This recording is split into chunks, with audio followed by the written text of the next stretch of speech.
Boston, 2019. The winter air seeped through the cracks of my dorm window, frosting the edges of the glass like tiny white scars. I was 19, a freshman at university, and I thought my world was finally opening up. My name is Celine, not the goddess, not the moon in Greek mythology, just me. A girl with a head full of stories, a notebook full of words, and a heart too soft for her own good. That notebook, my journal, was my lifeline. I wrote in it every night, fragments of poetry, anger I couldn't say aloud, the crush I couldn't confess, the insecurities that clawed at me. It wasn't for anyone else. It was for me, and me alone. Or at least that's what I believed. My roommate Carly was everything I wasn't: loud, confident, obsessed with social media. She had ring lights stacked in the corner, followers who commented on every picture of her lattes and gym selfies. I didn't mind. She was her, I was me. Until the morning I woke up and everything had changed. I remember the knock at the door, a floor mate peeking in, face pale. "Celine, have you seen Twitter?" My stomach dropped. I didn't even use Twitter much. I grabbed my phone, fingers trembling as I opened the app. And there it was. Screenshots of my journal. My handwriting, my words, ripped from those private pages. Pasted online. Captioned with laughing emojis. Retweeted. Mocked. Spread like wildfire through campus. Lines about my self-doubt. About my loneliness. About wanting to disappear some nights. Thousands of strangers were laughing at me, and hundreds of classmates too. I couldn't breathe. The dorm room walls pressed in, suffocating. My throat burned as I whispered, Who would do this?" Then I saw it, Carly's username in the replies, smirking, adding fuel to the fire. It was her, my own roommate, the person who slept 6 feet away from me every night. She had stolen my journal, photographed it, and unleashed it online. My chest ached like it had caved in.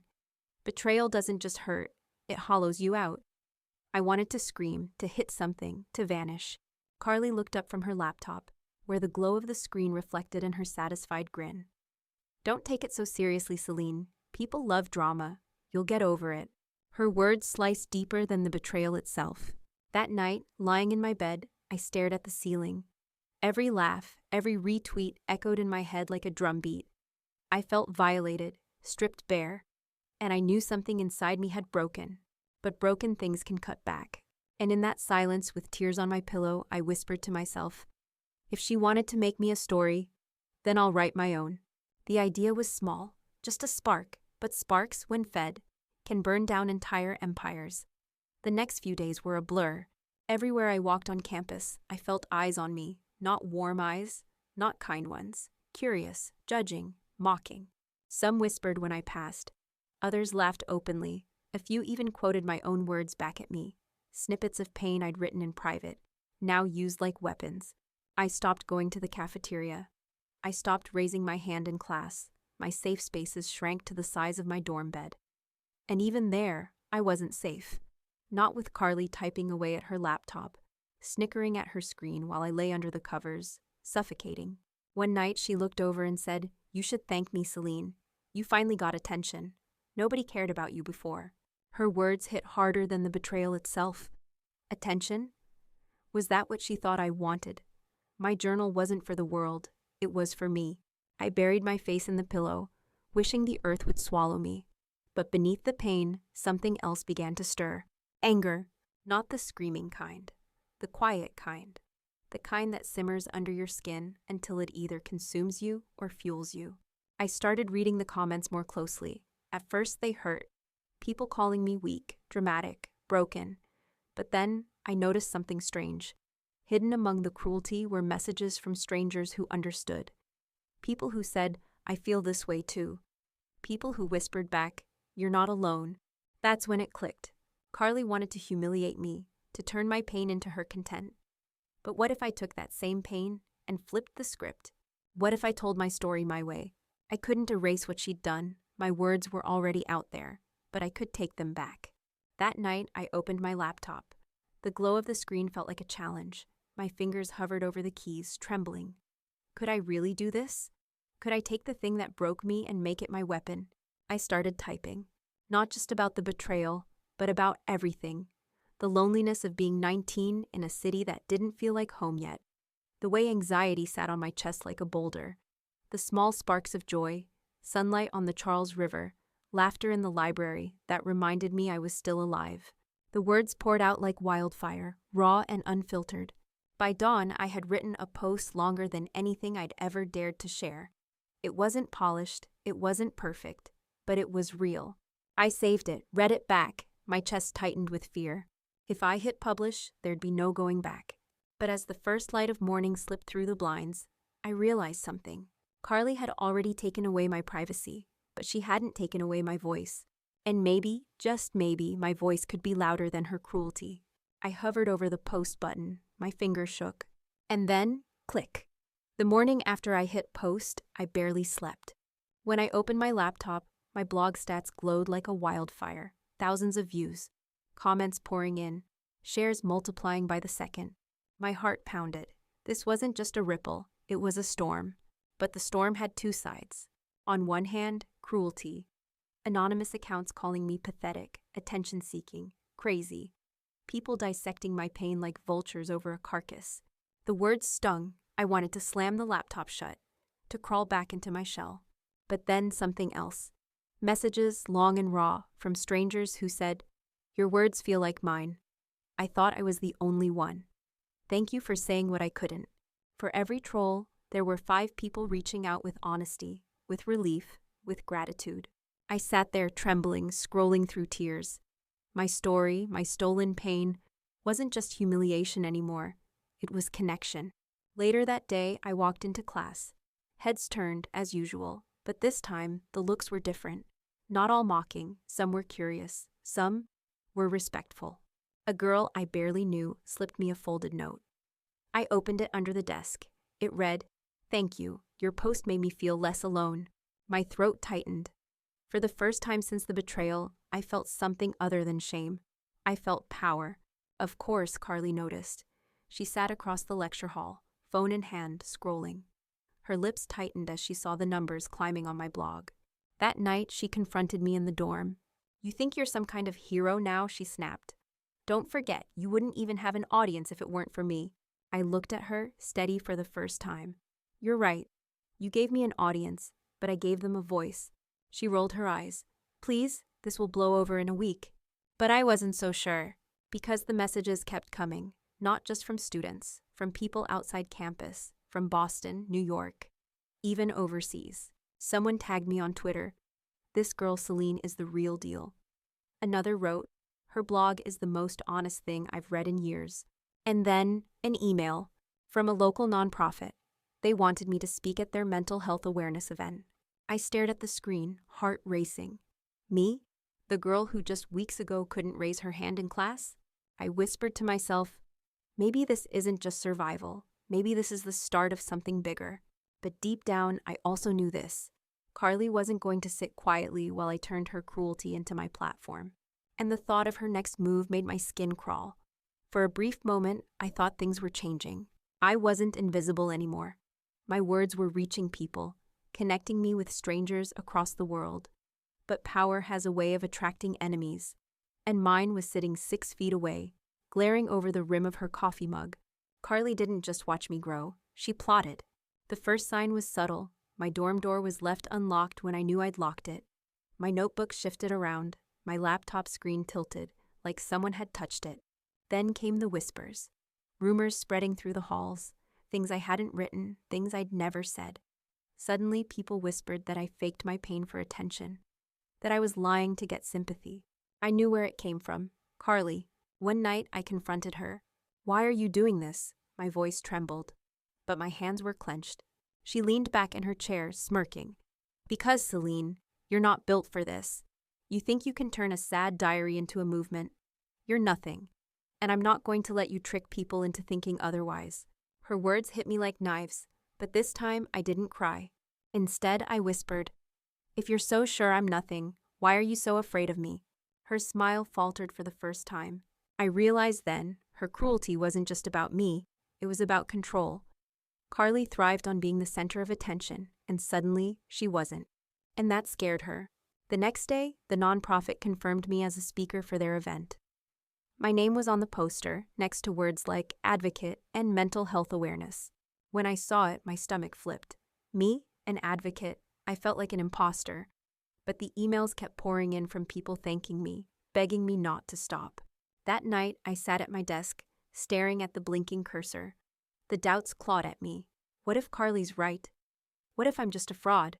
But then I remembered the folded note from that girl in class, the messages from strangers, the email from the nonprofit. I wasn't a fraud, I was a mirror, and people saw themselves in me. I wrote again, a post about fighting shame, about what it meant to reclaim a voice when the world tried to take it away. It went viral, bigger than the first one. National outlets picked it up. Suddenly, I wasn't just a student with a blog. I was the girl whose journal went viral and who turned it into power. The momentum was terrifying and exhilarating. But when I got back to my dorm, I found something waiting on my desk.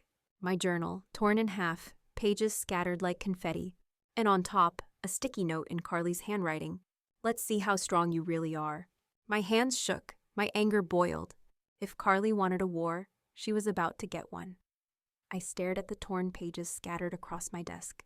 My words, my secrets, reduced to scraps. For a long moment, I couldn't breathe. The anger was so sharp it felt like glass in my chest.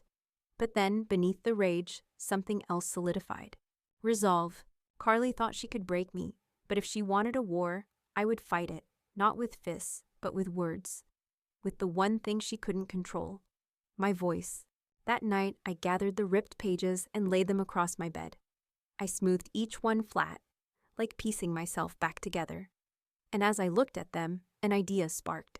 She wanted to humiliate me with my own words, so I would take those same words, reshape them, and make them stronger than ever.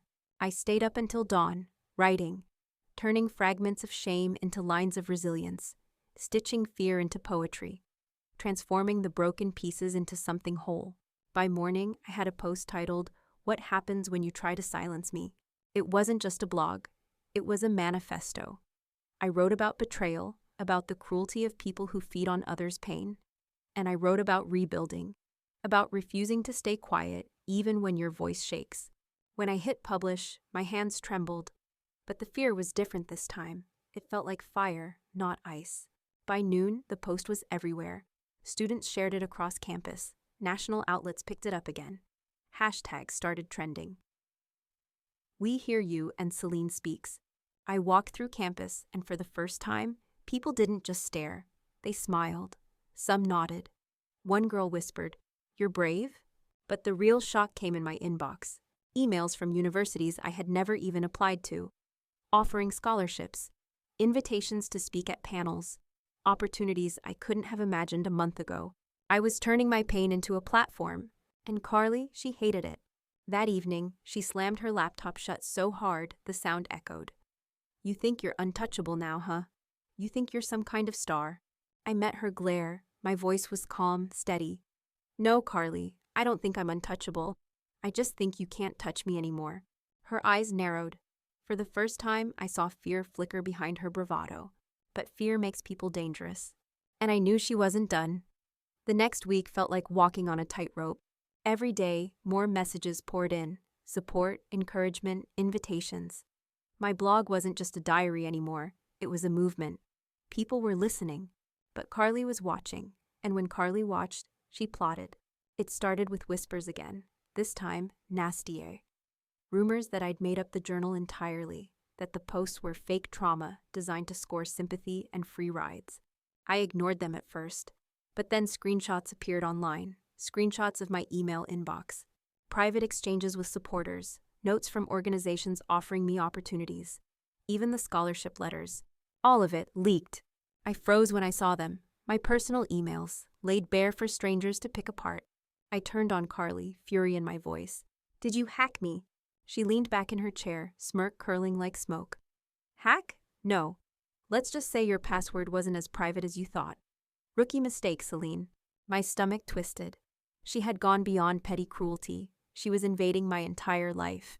The whispers on campus grew louder. Some said I was exploiting people. Others said I was a fraud. But then something unexpected happened. Messages kept coming, only now they were fiercer. People wrote, "Don't let them shame you." your words saved me. They can't take this away from you. For every rumor Carly spread, 5 voices shouted louder in my defense. And yet, at night, alone in the dorm, doubt clawed at me. How much more could I take? How many pieces of myself could she rip open before I broke? I thought of quitting, deleting everything, going silent again. But then I opened my blog dashboard, and at the very top was a comment that stopped me cold. It read, "Celine, your words kept me from doing something irreversible tonight. Please don't stop." I sat back, tears filling my eyes. This wasn't just about me anymore. This was bigger. If Carly wanted to silence me, she'd have to burn down the entire internet to do it. But even as I resolved to keep going, I knew the war was far from over. Because the more power I gained, the more desperate Carly would become. And desperate people are dangerous. By now, my blog wasn't just mine anymore. Every time I posted, the comments section turned into a flood. Not just of sympathy, but of stories. People shared their own pain, their struggles, their nights of silence. It was messy, raw, but it was real. It felt like a community forming, something bigger than me. But Carly saw it too. And the bigger my reach became, the more vicious her attacks turned. One night, as I walked back from class, I noticed people snickering. When I opened my phone, my stomach dropped. There it was, a fake Instagram account using my name, my photo, but twisting my words into memes, mocking mental health, making me look like a hypocrite. Thousands of followers in hours, and I knew exactly who made it. Back in the dorm, Carly lounged on her bed, smirk tugging at her lips as she scrolled. "Cute account, huh?" she said without looking up. "Seems people like it better than your whiny blog." My chest burned with fury. "Do you even hear yourself? You're destroying someone for attention." She laughed. "Celine, that's the game. You either play or you get played. And I'm better at it than you."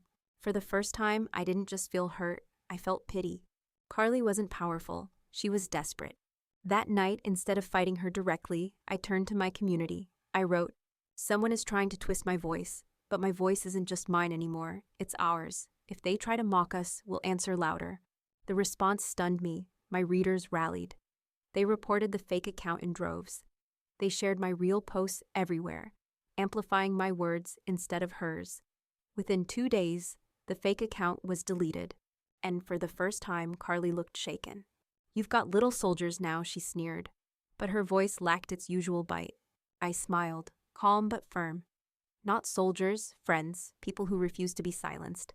The shift was undeniable. I wasn't just surviving anymore, I was leading. But deep down, I knew Carly wouldn't give up. She was cornered, and a cornered enemy is the most dangerous of all. By now, Carly wasn't just annoyed. She was desperate. My blog had grown into something neither of us could have imagined.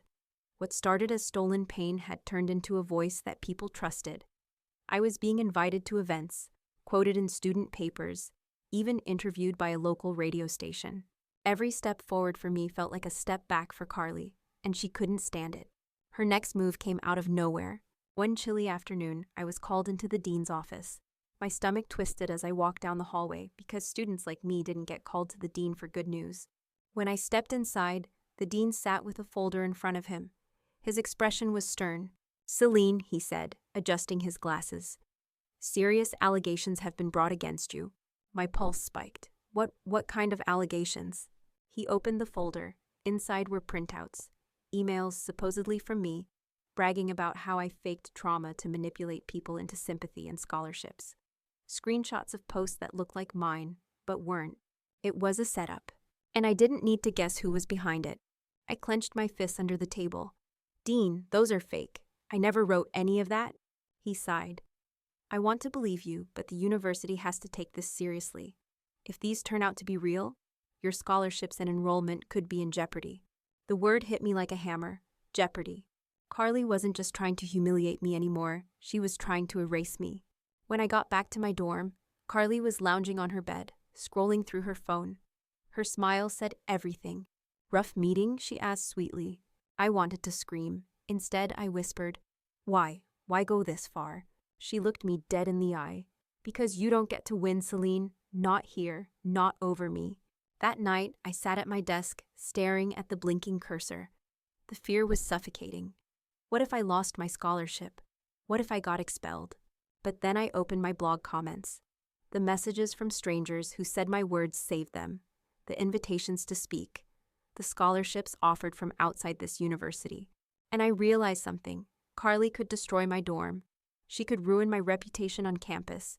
She could even rip my place at this university away. But she couldn't take away my voice. I wrote another post. This one wasn't poetry. It was fire. When they try to bury you, it's because they're terrified of what happens if you grow. To whoever is trying to silence me, I will not stop. And if I fall here, I will rise somewhere else, louder. By morning, it had gone viral, again. Emails poured in. A national magazine wanted to interview me. A nonprofit offered to cover tuition if the university pulled my scholarship. Carly wanted to end me. Instead, she had lit the fuse that was launching me higher than ever. But as the comments soared, one thought burned in my chest. This wasn't just revenge anymore. This was war. I had reached my breaking point. Carly had tried to humiliate me. She had stolen my words, faked my reputation, and nearly cost me my education. But all her schemes had backfired, because each time my voice grew louder. It was time to stop waiting for her to strike. It was time to fight back. I started quietly. At first, I reached out to people who had supported me from the beginning, students, activists, even professors who had emailed me privately to say they believed in what I was doing. One evening, in the corner of the campus cafe, we gathered. A circle of mismatched chairs, steaming mugs, nervous laughter. I don't want this to just be about me anymore, I said, looking around the table. If Carly can silence me, she'll silence others, and I refuse to let her win. A guy from my psychology class nodded. You're not alone, Celine. What you're doing, it matters. If you organize, people will follow. The word organize lingered in my chest. I began sketching out a plan. A collective blog. Not just my voice, but dozens, anonymous or named, whatever people wanted. A place where no one could erase or mock their truth. We'd call it the unburied. When I told my little circle, their eyes lit up. One girl whispered, "That's exactly what we need." While Carly was busy trying to drag me down, I was building something bigger, something she couldn't touch. But I wasn't done with her either. I started documenting everything. Screenshots of the fake Instagram account, proof of the hacked emails, even testimonies from floor mates who'd overheard Carly bragging. Piece by piece, I was building a case. One night, Maya, the girl who had slipped me that folded note in class weeks ago, pulled me aside after study group. "You know," she said, "if you bring this to the dean with evidence, Carly could actually face consequences, suspension, even expulsion." The thought jolted me. Expulsion. Carly had tried to erase me, but what if I erased her?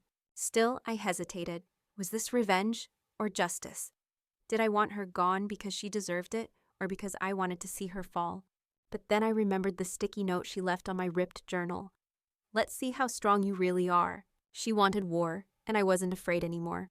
I looked at Maya and said, "Then let's make sure she can't hurt anyone else." That night, I uploaded everything into a hidden folder. The screenshots, the leaks, the lies. All labeled, all ready. The evidence was loaded like a weapon. And I was finally ready to pull the trigger. The folder sat on my laptop like a loaded gun. Every screenshot, every fake post, every hacked email, it was all there. Proof that Carly had crossed every line. Proof that she had tried to destroy me. For nights, I stared at it, debating. Was I really going to do this? Was I going to press send and end Carly's future at this university? But then I remembered her smirk. The sound of her laughter when she tore my journal apart. The way she looked me in the eye and said, "You don't get to win." Yes, I was going to do this. The next morning, I walked into the dean's office with Maya by my side. My hands shook as I slid the folder across the desk. "This," I said, voice trembling but firm, "is the truth." The dean adjusted his glasses and opened the file. As he scrolled through the evidence, his brow furrowed deeper. By the time he reached the testimonies, his face had gone pale. "Celine," he said slowly, "this is serious. Thank you for bringing this to us. We'll need to investigate immediately." Maya placed a steadying hand on my arm. I hadn't realized how hard I was gripping the chair. The investigation moved quickly, too quickly for Carly to spin another lie. Within days, the truth was undeniable. The fake accounts, the doctored screenshots, the hacked emails, all traced back to her. And then came the hearing. I'll never forget walking into that room. Carly sat across from me, arms folded, jaw tight. For the first time, her confidence looked cracked. The dean spoke first. "Ms. Carly, the evidence against you is overwhelming. Do you have anything to say for yourself?" Carly sneered. "She's just jealous, she's framing me." But her voice wavered. And when the IT specialist presented the data logs, the last of her denial crumbled. The ruling was swift. Carly was suspended, pending expulsion. When the words landed, she turned to me, her eyes burned with hatred. "You think you've won, Celine? This isn't over." I met her glare. My voice was calm, steady. "No, Carly, it's over." Walking out of that room, I expected to feel triumphant, to feel powerful. Instead, I felt hollow. I had fought, and I had won. But the war had cost me pieces of myself. That night, sitting alone at my desk, I opened a blank page. My fingers hovered over the keyboard. For the first time in months, I wasn't writing for survival. I wasn't writing to defend myself. I was writing for me. Carly was gone. Suspended. Likely expelled.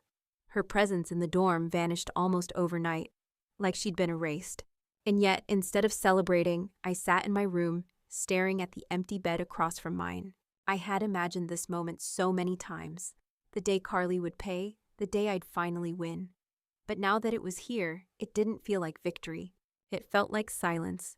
At night, I replayed everything in my head. Her smirk, her cruelty, the note she left on my journal, the fake accounts, the hearing. And then my own face, harder, sharper than before. I didn't recognize myself. One evening, Maya came by carrying 2 cups of tea. She sat beside me quietly until I finally whispered, "Why don't I feel happy? I should feel free. But all I feel is empty." She handed me the tea, her eyes soft. "Because revenge doesn't heal, Celine. It only stops the bleeding.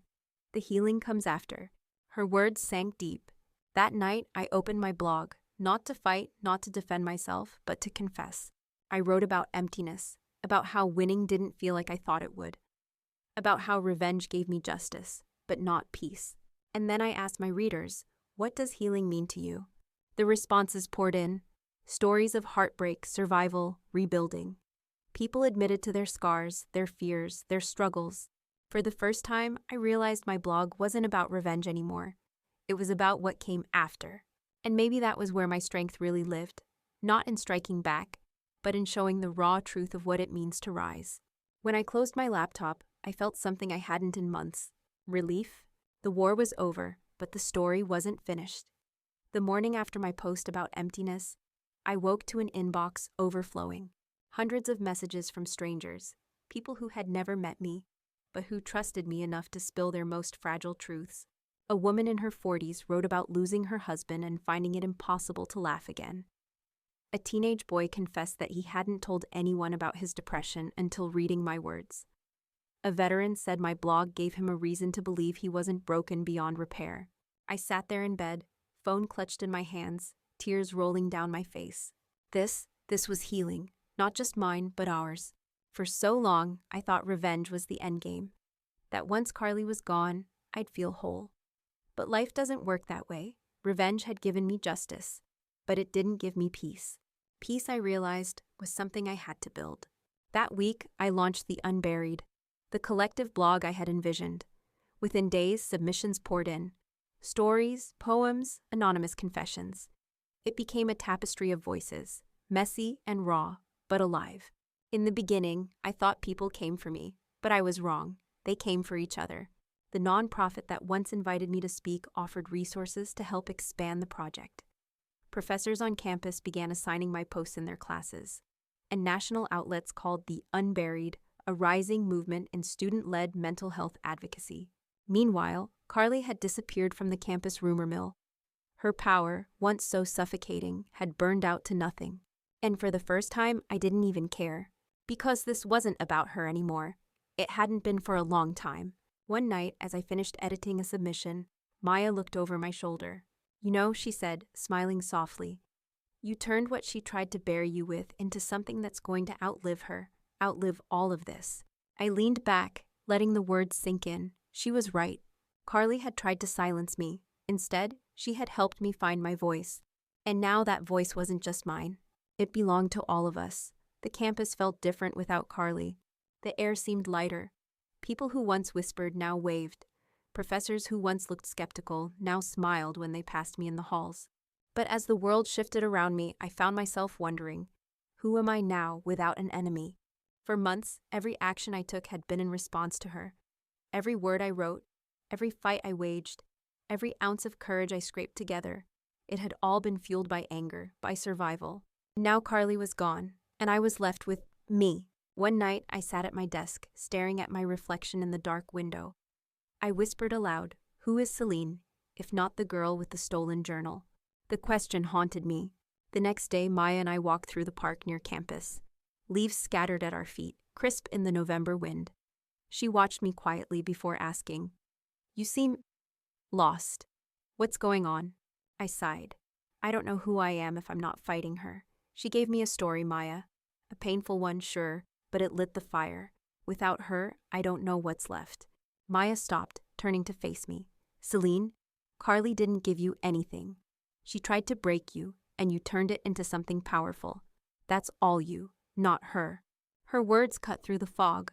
That night, I opened the Unburied and scrolled through the dozens of stories submitted by strangers. Their words echoed mine, yet stood on their own, proof that the fire had spread far beyond me. It hit me then. My identity wasn't tied to revenge. It wasn't tied to Carly.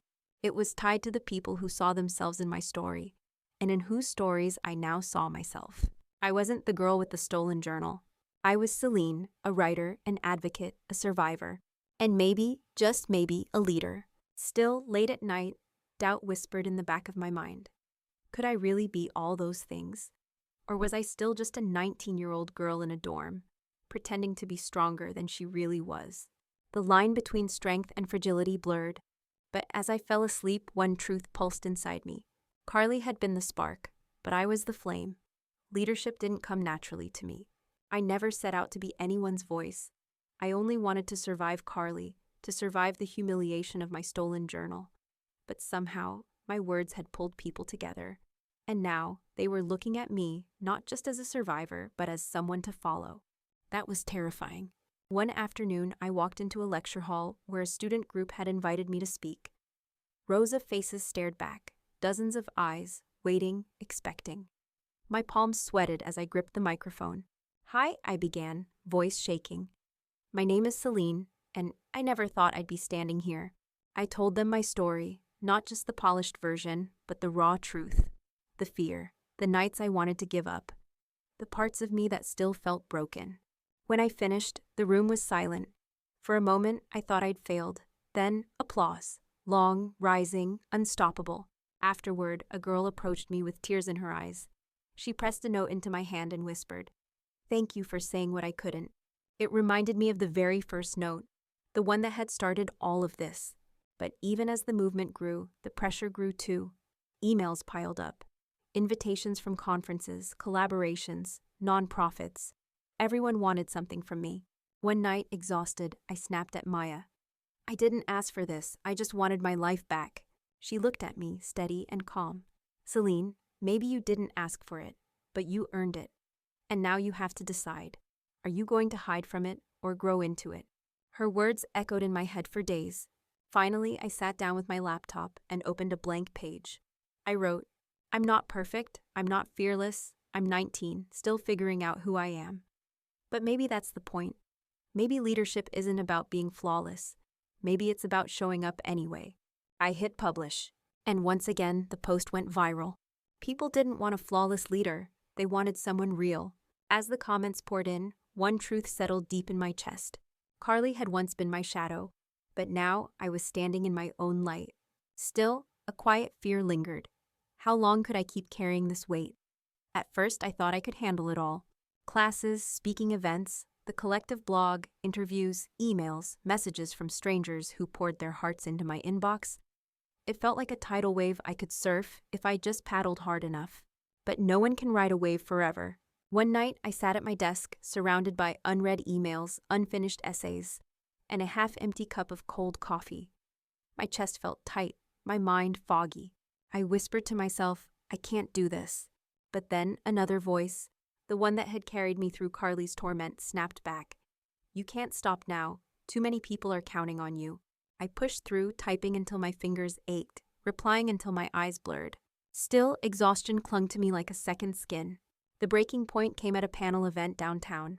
Halfway through answering a question about resilience, my voice cracked. My throat closed. I stood there frozen, staring at the crowd as panic surged. Maya rushed on stage, hand on my shoulder. "She needs a moment," she told the audience. Backstage, I collapsed into a chair, shaking. Tears slid down my cheeks. "I'm supposed to be strong. What happens if I break in front of them?" Maya knelt in front of me. "Celine, strength isn't never breaking. It's admitting when you need to rest." Her words cut deeper than I wanted to admit. That night, I posted something different. Not polished, not inspiring, just raw. "I'm tired. I'm scared. Sometimes I feel like I can't carry all this. But maybe that's okay. Maybe resilience doesn't mean being unbreakable. Maybe it means breaking and still choosing to stand again." The response floored me. Not pity, not disappointment, but gratitude. Messages flooded in. "Thank you for being honest. I thought I was the only one. This makes me trust you even more." For the first time, I realized I didn't need to be a perfect leader. I just needed to be a human one. But even as relief washed over me, one thought lingered. What if this movement grows bigger than I can handle? The burnout scared me. For weeks, I'd been the center of everything: emails, meetings, speeches, interviews. I felt like if I let go for even a second, the entire movement would collapse. But after that panel breakdown, I knew the truth. If I kept going like this, I would collapse first. So one evening, I gathered the small group who had helped me launch the Unburied. We crowded into Maya's tiny apartment, pizza boxes on the floor, laptops glowing in the dim light. "I can't keep doing this alone," I admitted. My voice cracked, but it was a relief to finally say it. The room was silent for a beat. Then Maya smiled gently. "Celine, no one ever asked you to carry this by yourself. We've been waiting for you to let us help." One by one, they stepped up. A communications major offered to handle the inbox. An art student volunteered to design graphics. A psychology student said they'd moderate submissions and flag anything urgent. Piece by piece, the weight lifted. And with it came something I hadn't felt in months: hope. For the first time, the Unburied wasn't just mine. It was truly ours. That week, we hosted our first group meeting open to the public. Dozens of students showed up. Some shared their stories aloud. Others just listened with quiet tears in their eyes. As I watched the circle grow, I realized this was bigger than revenge, bigger than me. This was a movement with roots. After the meeting, a freshman approached me nervously. "Celine," she said, "I thought about dropping out, but this space, it makes me want to stay. Thank you." Her words nearly broke me in the best way. Walking back across campus that night, I looked up at the sky. For the first time in what felt like forever, I wasn't weighed down by shadows. Carly had tried to silence me. Instead, she had given me a reason to build something indestructible. But deep inside, I knew one chapter was closing and another was beginning. I wasn't just Celine, the girl with the stolen journal. I was Celine, the girl who turned betrayal into belonging. It started with an email. Subject line: interview request, The New York Times. At first, I thought it was a prank. But when I clicked, the message was real. A journalist had read The Unburied and wanted to feature me and the project in a national story about young voices reshaping conversations around mental health. I stared at the screen, heart pounding. This wasn't just campus anymore. This was the world. I told Maya, and she practically squealed. "Celine, do you realize what this means? You're not just a student with a blog. You're becoming a voice for an entire generation." Her excitement made me smile, but inside, fear gnawed. What if I mess this up? What if I'm not ready? The interview came quickly. Cameras, lights, questions that cut deeper than I expected. "Do you see yourself as a leader?" the journalist asked. I hesitated. The word felt too big, too heavy. "I don't know if I see myself as a leader," I admitted. I see myself as someone who refused to stay silent. And maybe that gave other people permission to speak too. When the article came out, everything changed. Donations poured into the Unburied, partnerships with nonprofits, offers to speak at national conferences, even messages from politicians praising the initiative. And with every headline, the shadow of Carly grew smaller. But with the spotlight came scrutiny. Online trolls crawled out, calling me a fraud, claiming I was milking trauma for fame. The words stung, but they didn't break me. Because this time, I wasn't standing alone. Hundreds of people jumped into the comments, defending me, defending the movement. For every insult, there were 10 voices shouting back, louder, stronger. Still, at night, lying in bed, a quiet question whispered inside me. Am I ready for this? Am I ready to carry something so much bigger than me? The world was listening now, and I had to decide if I was ready to speak louder than ever. The article changed everything. Suddenly, my inbox wasn't just full of students and strangers. It was full of journalists, nonprofits, companies, even politicians. Everyone wanted me to speak, to endorse, to represent. And with every yes I gave, a piece of me slipped further away. At night, I lay awake in my dorm, staring at the ceiling. I whispered to myself, am I still Celine, or just a symbol now? The line blurred. One weekend, I flew to Washington, D.C. for a youth mental health summit. Sitting backstage, surrounded by polished speakers and flashing cameras, I felt like an imposter, just a 19-year-old with a stolen journal and a story that spun out of control. When it was my turn, I walked on stage to thunderous applause. My chest tightened. They weren't clapping for me. They were clapping for what I represented. I told my story again, but halfway through, I faltered. I heard my own voice and realized I sounded like a script. Afterward, in the green room, Maya found me staring into space. Celine, she said gently, you don't have to be everything they want. You just have to be you. Her words should have comforted me, but I didn't know who me was anymore. That night, scrolling through the unburied, I paused on a post from a girl in Ohio. She wrote about being bullied, about wanting to disappear. But then she ended with, when I read Celine's story, I decided I wanted to fight back instead of giving up. Tears blurred my vision. Maybe I wasn't just a symbol. Maybe I was proof. That broken people could still rise. That stolen words could still bloom into something stronger. But the pressure didn't ease. The bigger I became, the louder the trolls grew. One night, a video surfaced online, mocking me, splicing my speeches into jokes. It went viral for all the wrong reasons. For hours, I couldn't move. It felt like Carly all over again, my words twisted, my face ridiculed. But then I opened my blog.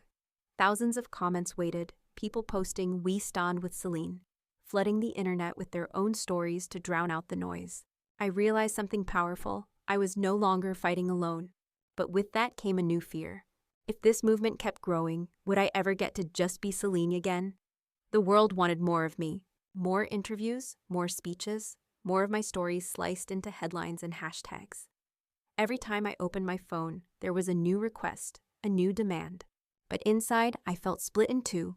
One part of me still wanted to be just a 19-year-old student in a Boston dorm, laughing with Maya over midnight pizza. The other part was being pulled into a role I never asked for. A leader, a symbol, an inspiration. The pressure boiled over one night when I got a call from a national talk show. They wanted me to appear live, in front of millions. Maya's eyes widened. Celine, this is huge. You have to do it. But my stomach clenched. What if I'm not ready? What if this isn't me anymore? For the first time, I wondered if chasing this movement meant losing myself completely. That weekend, I went home to visit my mom. I hadn't told her everything. She'd only seen bits of the headlines. But when I walked into our small kitchen, she wrapped me in a hug that made me feel 12 again. Over tea, I finally spilled it all. Carly, the journal, the revenge, the blog, the movement, the pressure, the fear. My mom listened, silent until tears welled in her eyes. Then she said, Celine, I don't care if the world calls you a leader. I care if you remember who you are. You're not just a story. You're my daughter. And you deserve to live, not just to fight. Her words pierced me. That night, in my childhood bedroom, I opened my laptop and stared at the blinking cursor. For hours, I didn't type a word. Then finally, I wrote, I don't know who I'll be in 10 years. Maybe a writer, maybe a speaker, maybe just Celine, quiet and ordinary. But here's what I know. Carly tried to steal my voice, and instead she gave me the courage to use it. And whatever comes next, that's enough. When I hit publish, I felt lighter than I had in months. The next morning, the post had gone viral again, not because it was fiery, but because it was honest. People wrote, "Thank you for reminding us that we don't have to have it all figured out." For the first time, I wasn't chasing revenge. I wasn't even chasing leadership. I was choosing myself. But as the movement grew louder, one question still lingered. Could I walk away if I wanted to? Or was I forever tied to the story Carly had started? The day the talk show called back, I already knew my answer. I sat at my desk, phone in hand, staring at the blinking notification. Millions of people would be watching. This was the kind of opportunity that could launch me into a permanent spotlight. But as I looked at the message, I didn't feel excitement. I felt tired. For months, I had been running, from Carly, from humiliation, from silence. Then I was running toward something: justice, revenge, leadership. But all that running left me breathless. What I wanted now wasn't a bigger stage. What I wanted was peace. That night, I walked across campus. The same path I had walked the night I discovered my journal was stolen. Only this time, the weight on my shoulders wasn't shame, it was choice. At the student union, the unburied group gathered for its weekly meeting. I watched as students filled the circle, voices rising in laughter, in stories, in solidarity. I realized then that I didn't need to be everywhere. I didn't need to carry it all. The movement was alive without me at its center. When Maya asked what I was going to do about the talk show, I smiled softly. I think I'll let someone else take this one. Her eyes widened. Are you sure? This is huge. I nodded. Yeah, but bigger doesn't always mean better. Sometimes the most powerful thing you can do is step back and live. Later that night, I sat down to write one last post. This began with betrayal, with stolen words and a broken voice. But it became something else, a reminder that none of us are truly silenced as long as we keep speaking. Carly tried to erase me. Instead, she helped me discover myself. And now, I'm choosing peace. Thank you for walking this journey with me. When I clicked publish, I felt something I hadn't felt since before Carly, before the betrayal. Freedom. The revenge was never about destroying her. It was about reclaiming me. And for the first time in a long time, I could finally breathe.